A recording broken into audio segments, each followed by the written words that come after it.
মহালয়ার পূর্ণক্ষণে রায়গঞ্জের কুলিক নদীর ঘাটে পিতৃপক্ষ উপলক্ষে ভোর থেকেই শুরু হয়েছিল তর্পণ। দূর দূরান্ত থেকে মানুষের ভিড়ে মুখরিত হয়ে ওঠে নদীর ঘাট এলাকা।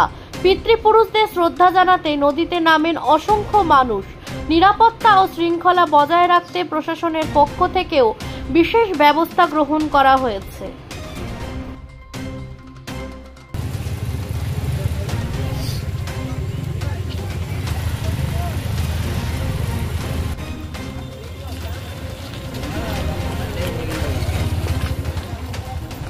কি নাম? সিদ্ধার্থ বসুরা। আজকে ঘাটে কি উদ্দেশ্যে?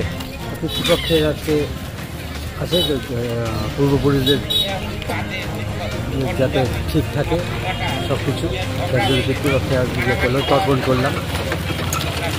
মানে তর্পণ বলতে মানে পিতৃপক্ষে জল দিলেন নাকি? হ্যাঁ হ্যাঁ। আচ্ছা আচ্ছা, কিরকম লাগছে আজকে পিতৃপক্ষকে? খুবই ভালো লাগছে। মানে পৈতৃক ইসেকে জল দিতে বছরই আসি। এখন আপনিও রিপোর্টার, আপনার এলাকার যে কোনো খবর পাঠান এই নম্বরগুলোতে।